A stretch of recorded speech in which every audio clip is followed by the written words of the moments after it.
Luis de la Fuente, y el título de su charla es Estimación de parámetros en ecuaciones diferenciales estocásticas fraccionarias con switching markoviano bajo ruido pequeño. Muchas gracias por la presentación y por la oportunidad de mostrar mi avance de trabajo doctoral. Trabajo en conjunto con Héctor Araya y mi profesora guía Soledad Torres. Bien, a modo de contextualizar, la idea del trabajo corresponde a tener una ecuación diferencial estocástica base en la cual se introduce un parámetro que pondera de alguna forma el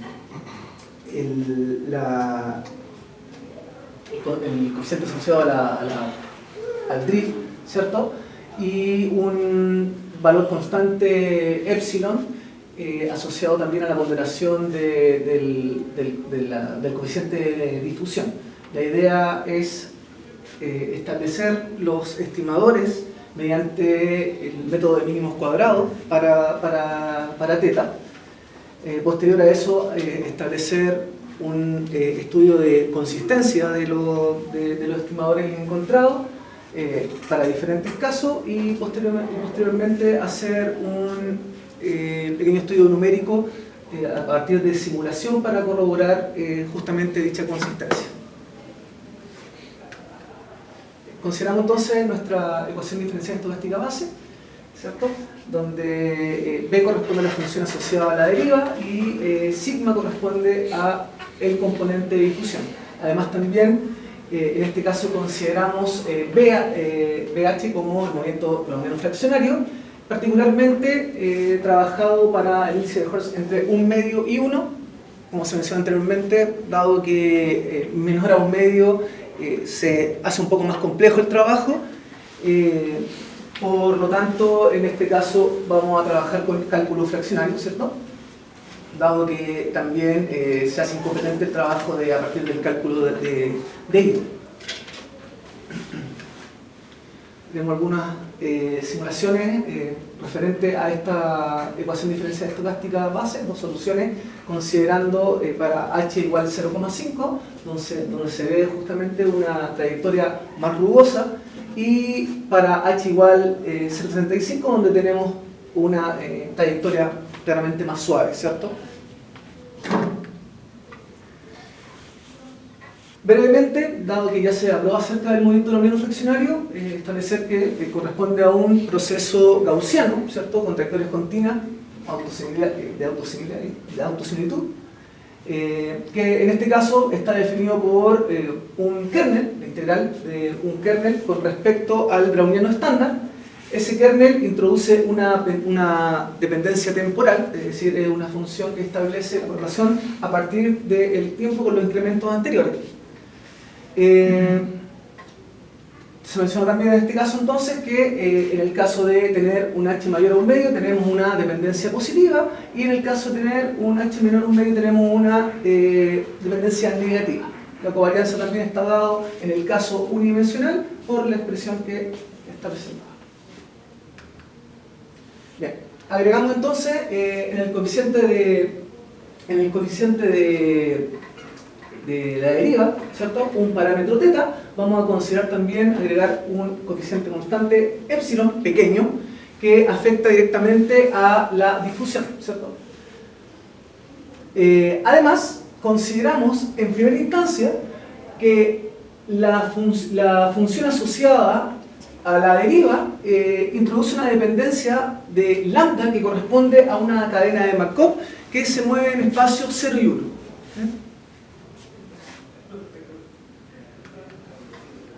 En este caso tenemos una simulación del proceso ya incluidos los parámetros mencionados, o el parámetro mencionado, específicamente considerando en este caso un epsilon 0.3, ¿cierto? Y un teta 0.5.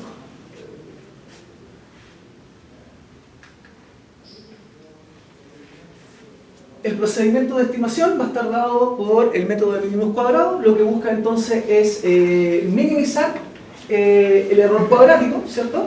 El error cuadrático, para lo cual necesitamos discretizar nuestro modelo, nuestra ecuación diferencial mencionada. Consideramos entonces nuestra ecuación diferencial estocástica con los parámetros incluidos, donde establecemos como valor inicial para el proceso X y comenzando desde un valor inicial para lambda igual a 1. El parámetro a estimar va a ser teta, ¿cierto? Consideramos también que epsilon, un valor pequeño que se va a mover entre 0 y 1. B es la función asociada a la deriva, que va del R cruz S, ¿cierto? La propiedad que toma el valor para el proceso en X y asociado en este caso a la cadena de Markov y nos lleva justamente a un valor real. El movimiento browniano fraccionario va a considerar entonces índice de Hertz entre 1 medio y 1 como mencioné anteriormente y lambda, que está asociado a la cadena de Markov, se mueve en el espacio 0, 1. Discretizando entonces la ecuación 1, ¿cierto? Y posteriormente estableciendo en este caso el error, despejando la difusión, obtenemos la siguiente expresión, lo que sumado en este caso a el cuadrado y posteriormente la sumatoria de los errores nos lleva justamente a la suma de los errores cuadrados.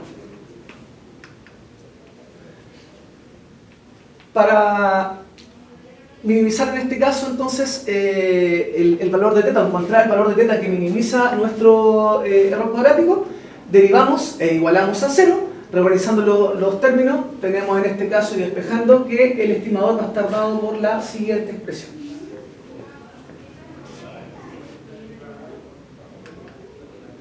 Particularmente vamos a considerar un horizonte de observación en el tiempo igual a 1, por lo tanto si sustituimos en este caso el valor t igual a 1 y considerando que los incrementos son del orden de 1 partido en n, nuestro estimador toma la estructura dada por 3. Primer modelo. Para el primer modelo vamos a considerar el supuesto de la función b asociada a la deriva como constante. O sea, simplemente lo denotamos como b, para lo cual vamos a tener la posibilidad de encontrar un estimador explícito y bajo ciertas condiciones podemos probar la consistencia. Tenemos nuevamente entonces nuestra ecuación diferencial estocástica base, ¿cierto? Con los parámetros y con epsilon, para epsilon incluido. Dado que estamos considerando que la función de difusión ahora es constante, reemplazando obtenemos que la ecuación adquiere la siguiente estructura.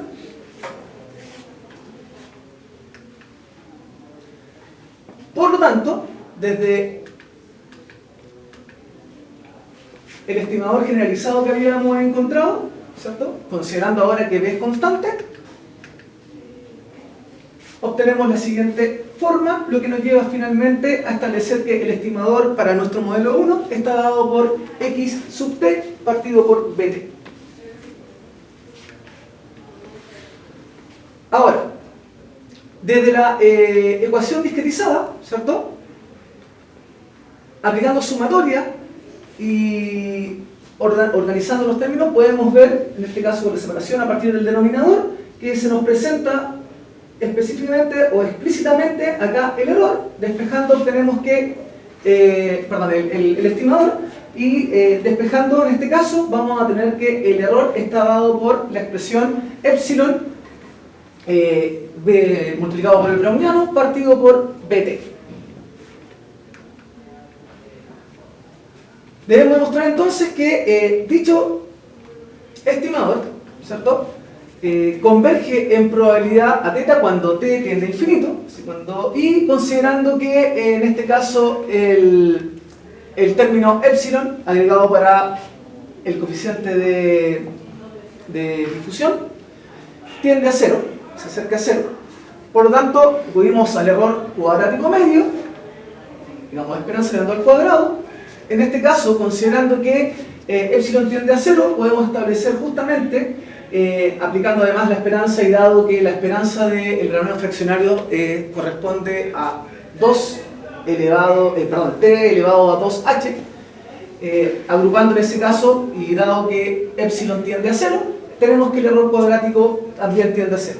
Aplicando la desigualdad de Chebyshev, entonces tenemos que el estimador finalmente converge en probabilidad, lo que nos permite establecer que la consistencia en probabilidad es cierta.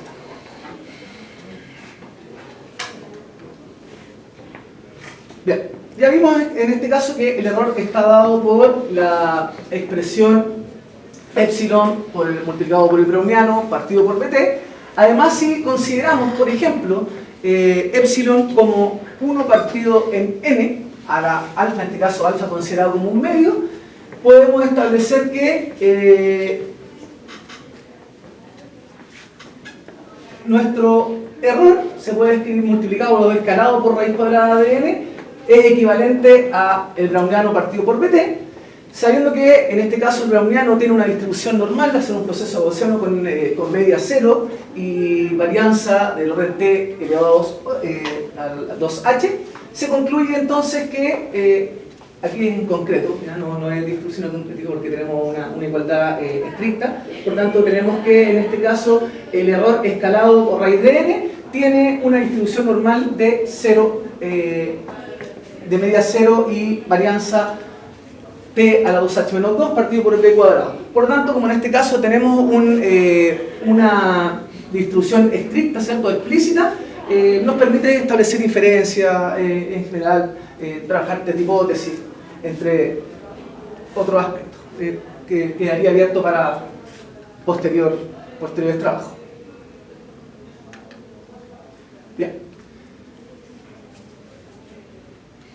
Para ratificar el buen comportamiento, en este caso del estimador, se realizó una simulación considerando 1000 repeticiones para una partición n, también de igual a 1000, ¿cierto? Una partición del tiempo igual a 1000, considerando t igual a 2, y podemos verificar que justamente hay un comportamiento, como muestra el histograma, que me permite corroborar que se comporta de manera consistente el estimador encontrado.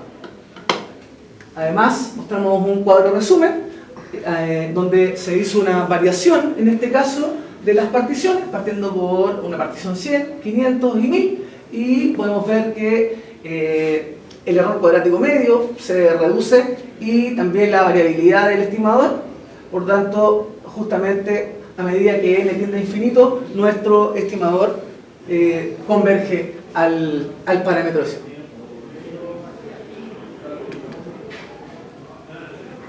Para el modelo 2, ahora consideramos nuestra función de deriva igual a lambda, ¿cierto? Recordemos que lambda corresponde a una cadena de Markov que se mueve en los estados 0 y 1. Por lo tanto, se adquiere la siguiente estructura, que de forma discretizada corresponde a la ecuación número 8. De la misma forma, sustituyendo en el estimador generalizado que habíamos encontrado en 3, podemos obtener que el estimador para el segundo modelo está dado por 9.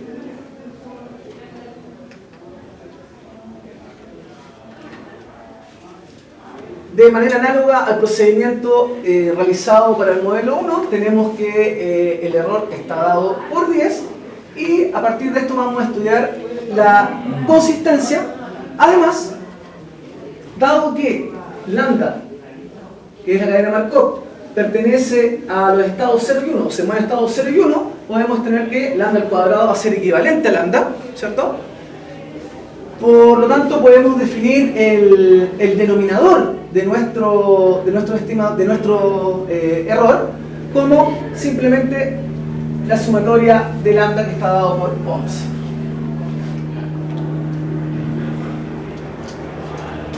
Ahora, bajo el supuesto de que la cadena Markov es homogénea, reducible, periódica, con espacio finito, podemos aplicar en este caso la ley fuerte de los grandes números para cadenas de Markov, la cual establece que en media esta converge casi seguramente a la esperanza de la función que depende de la cadena. Específicamente, como ahora la función es específicamente igual a lambda, quiere decir entonces que nuestro denominador va a converger casi seguramente a la esperanza de lambda. Si establecemos como la probabilidad de que la cadena esté en el estado 1 como pi sub 1 y en consecuencia definiendo que la probabilidad de que la cadena se encuentre en el estado 0 como 1 menos pi 1, nos lleva entonces a que finalmente nuestro denominador converge casi seguramente a pi sub 1. Finalmente establece la convergencia casi segura de nuestro denominador dado por 14. Vamos ahora al análisis del numerador. Todo esto con el objetivo de poder aplicar de alguna forma Slutsky, ¿cierto? Por eso estamos viendo por separado la convergencia del numerador y la convergencia del denominador.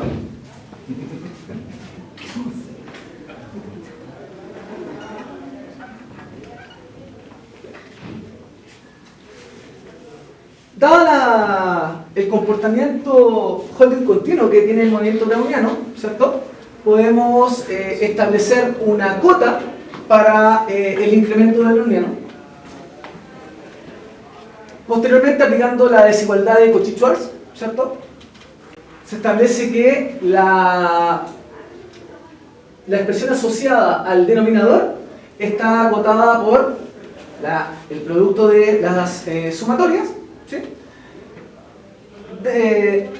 Ya habíamos mencionado que el comportamiento dado los estados de lambda de la sumatoria de lambda al cuadrado es equivalente a la sumatoria de lambda.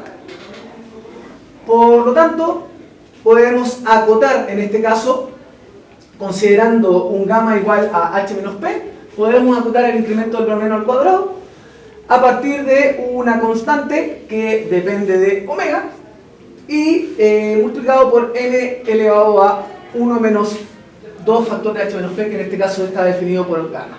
¿Sí?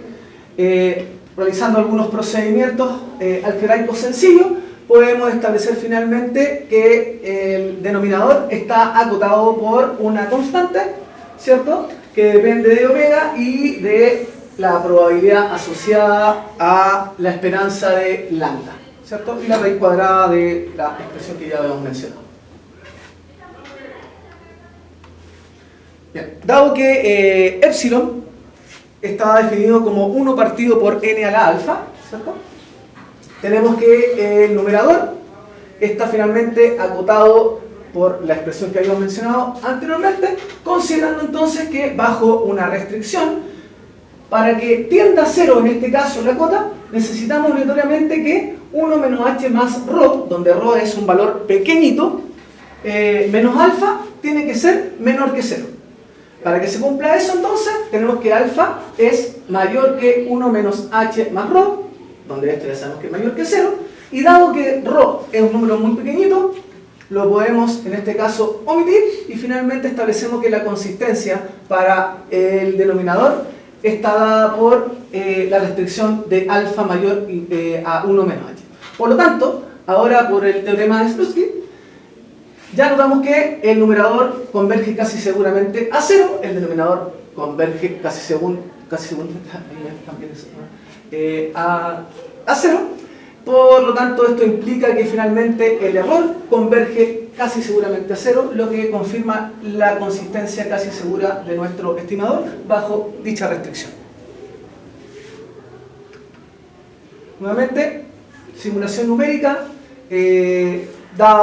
considerado 1000 repeticiones para una partición del tiempo de n igual a 1000, para θ igual a 2, y vemos también que hay un comportamiento acertado justamente del estimador encontrado, lo que también se verifica en relación a varias simulaciones considerando n igual a 100, número de particiones 500 y 1000,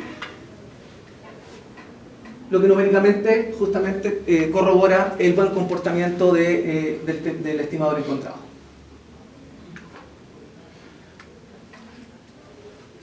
Por último, tenemos el modelo número 3. En este caso hacemos un pequeño cambio. Vamos a considerar que ahora la función, el coeficiente asociado a la difusión, introduce, ¿cierto?, la cadena de Markov. La sacamos en este caso de la deriva y la llevamos al coeficiente de difusión. Por tanto, tenemos ahora la siguiente estructura para nuestro modelo. Nuevamente vamos a considerar que nuestra cadena se sigue moviendo en los estados 0 y 1, para H también entre 1 medio y 1. Acá vamos a ir un poquito más rápido porque en realidad el procedimiento algebraico que se llevó a cabo y de análisis de contingencia, de consistencia, perdón, a partir del cálculo fraccionario, que lo que busca es finalmente buscar cotas, ¿cierto? Buscar cotas para poder establecer convergencia. Si bien tiene un grado de complejidad mayor a los que vimos anteriormente, tampoco es tanto, pero sí es largo. Es un procedimiento bastante largo. Por tanto, si es que alguien quiere ver algún detalle, ahí lo podemos ver. Aquí voy a sintetizar lo máximo posible en honor al tiempo y obviamente bajo las condiciones que le acabo de mencionar. Consideramos en este caso nuestro modelo ahora con la función asociada a la difusión, incluyendo o dependiente de lambda. Discretizamos, establecemos el error, ¿cierto? En este caso establecemos el error que está dado al despejar, ¿cierto?, la función de difusión. Establecemos la suma de errores cuadráticos, derivamos igualmente, como el procedimiento de método de mínimos cuadrados, y despejando obtenemos finalmente que el estimador está dado explícitamente por 18. En este caso, para el análisis de consistencia, lo que se hizo fue hacer una comparación a partir de nuestro modelo completo y la ecuación del modelo sin considerar la difusión, ¿ya? Sin considerar la difusión, lo que nos lleva a la siguiente expresión. En este caso vamos a elevar a P para poder aplicar la desigualdad de Young y posteriormente aplicando la desigualdad de Jensen sobre el intervalo 0t en el intervalo, perdón, la integral definida para el primer coeficiente, ¿cierto? Se tiene la diferencia a la P que está acotada por la siguiente expresión, una constante que depende de P y que depende del teta asociado al proceso sin difusión. De la misma forma vamos a definir I2 a partir de la esperanza de la integral asociada a la parte del coeficiente de difusión, donde la esperanza P1 está bajo la medida inducida por lambda, en este caso la cadena de Markov. A partir de eso tenemos la cota correspondiente y reemplazando en relación a lo que teníamos anteriormente y aplicando la Gromwald y propiedades de la torre, ¿cierto?, bajo el supuesto de independencia entre la cadena de Markov y el browniano, obtenemos que la esperanza de la comparación a partir de la diferencia de los procesos está acotada por una constante que depende de todos esos coeficientes. De esta forma, el denominador del estimador va a estar dado por 1 partido en n la sumatoria del proceso al cuadrado, estableciendo un cero conveniente. Podemos considerar una partición o dos términos para nuestro denominador, D1 y D2, donde D2 claramente, procedimiento sencillo, nos permite establecer que cuando n tiende a infinito, esto converge a la integral entre 0 y 1 del proceso sin difusión al cuadrado. Nos enfocamos en D1, en este caso elevando al cuadrado y aplicando esperanza y las posteriores desigualdades de Holder y Cauchy-Schwarz, se obtiene la siguiente cota. Por aquí aparecen algunas integrales dobles, dado la doble esperanza que aparece, que vamos a mencionar un poco más adelante. Y de esta manera se corrobora que la esperanza de el primer coeficiente asociado al denominador converge a 0 a medida que epsilon tiende a 0.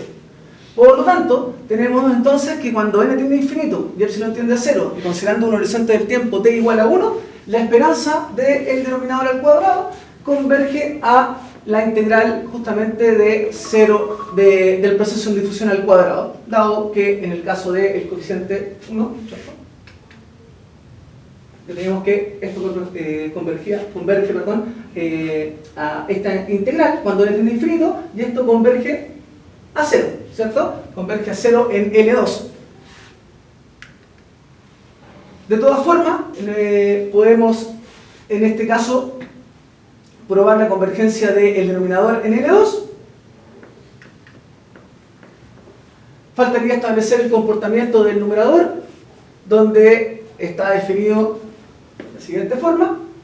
Por 4 sabemos explícitamente, ¿cierto?, que la solución, referencia a Chen y Jung, que establecen una solución explícita para esa ecuación, y además usando este anexo que también está demostrado ahí, obtenemos que el numerador de nuestro estimador está presentado por estas dos sumatorias, ¿sí? Estas dos sumatorias, donde vamos a analizar por separado cómo es el comportamiento de cada una de ellas, tal como lo hicimos con el denominador.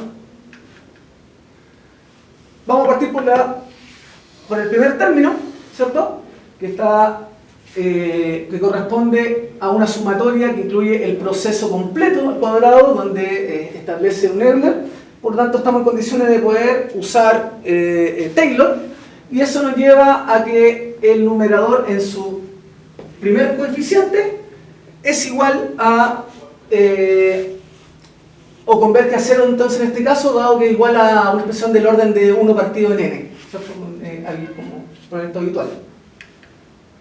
Para el segundo término, aquí en este caso se aplica la esperanza para la unidad de la torre, ¿cierto?, bajo la medida inducida por la cadena Markov, y para una esperanza P2 bajo la medida inducida por el browniano.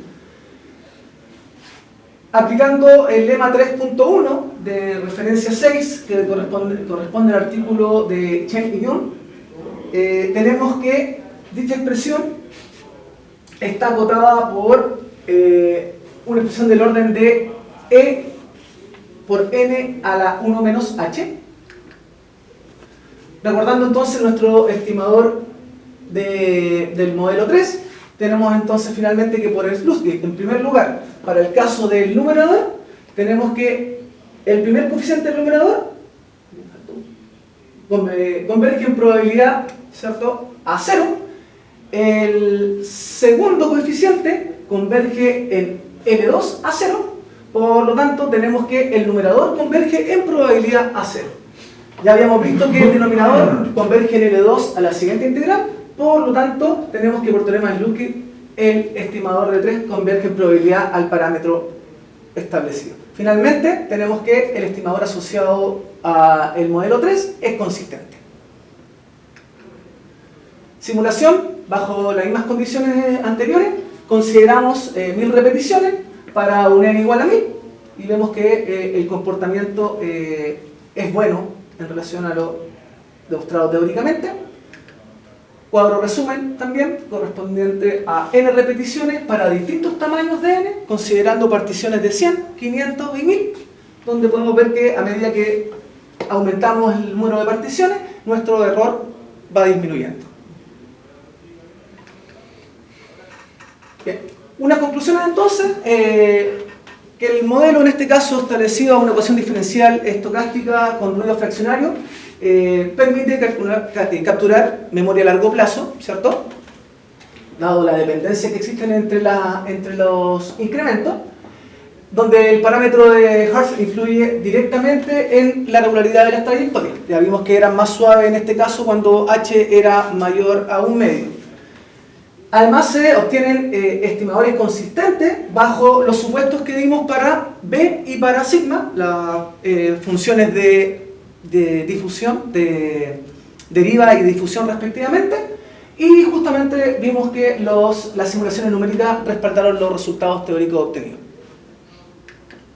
Mencionar que el trabajo se está llevando a cabo, todavía esperamos hacer algunas cositas más, bajo el apoyo del Centro de Proyecto Matemático de la Universidad de Chile, en base al proyecto Basal, mencionado ahí, y de la Universidad Cote del Sur de Niza, en colaboración con la Academia de Sistemas Complejos de dicha universidad.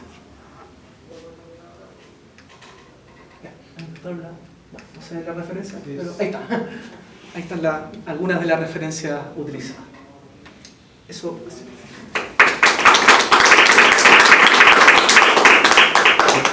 Consultas, comentarios, preguntas. Yo tengo una consulta. Creo que dos. ¿Cuál es la, digamos, tú trabajaste con una cadena de marco a 2 estados? Sí. Pero, ¿por qué tanto más difícil es construir una cadena de marco así como en general a estado finito, digamos? Después lo vi, digamos, hace poco, y no hay mucha diferencia. Esencialmente es como aplicando como ley, un resultado tipo ley fuerte para cada cadena de marco. Eso es esencialmente. No hay mayor diferencia. Sí, lo vi después, pero se puede ampliar a un estado finito nomás, simplemente. Sí, era eso. ¿Más consultas? Agradecemos nuevamente.